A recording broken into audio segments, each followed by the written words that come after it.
le risque. Ah oui, c'est ça. Ah ben, les juges ne prennent jamais de risques. Hein. Ça, c'est comme ça. C'est presque pour être juge. Enfin, être juge, c'est d'une certaine manière être le gardien d'un temple de conservatisme, hein, de l'ordre établi, de ce qui est existant. Donc, ils ont bien conscience que c'est intéressant, mais ce n'est pas leur rôle. Ils considèrent que c'est au législateur de modifier la loi. Et quand la Cour de cassation, en mars 2007, dit que le mariage, selon la loi française, c'est l'union d'un homme et d'une femme. Ah oui, la loi française, laquelle? C'est quoi? C'est la loi fiscale, c'est la loi pénale, c'est la... Bon, voilà. Donc c'est vraiment très très très général. Et nous avons, enfin j'ai saisi ensuite la Cour européenne des droits de l'homme. Mais la Cour européenne des droits de l'homme, elle n'a pas envie de trancher cette question. Parce qu'en fait, elle sait bien qu'il y a une discrimination, mais elle n'a pas envie de la trancher.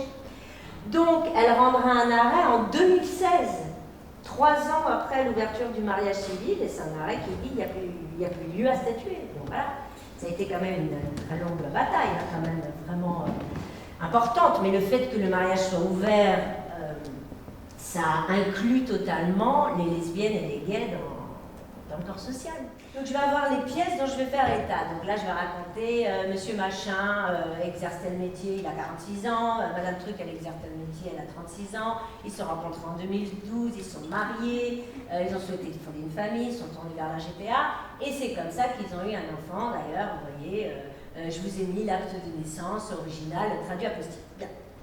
Donc nous sommes dans ce cadre-là. Monsieur a consenti à l'adoption, et donc chaque pote, il y a les pièces, mais moi j'écris des trucs là. Il y a un lieu commun où on pense que dans les questions d'affaires familiales, au sens large jusqu'au pénal, que les mères sont toujours favorisées. Oui, exactement, vous avez raison. C'est vraiment l'idée répandue. Les gens sont persuadés que c'est la mère qui a systématiquement la garde des enfants, etc. Les femmes ont perdu cette priorité. Les femmes ont perdu ce droit-là. Et c'est ce qui d'ailleurs les a mis encore plus en difficulté dans leur situation de couple violent. Parce que beaucoup de femmes, en fait, comme elles savent maintenant que finalement la règle, c'est devenu la garde alternée, qu'il y a une espèce de faveur même pour le père, finalement, souvent, en plus, le conjoint qui exerce le contrôle, mais donc là je parle vraiment des conjoints violents, pas des autres situations, va en jouer. Hein. Donc il va y avoir finalement cette idée diffuse dans la relation conjugale violente, eh ben, si tu pars, j'aurai les enfants, au moins une semaine sur 2.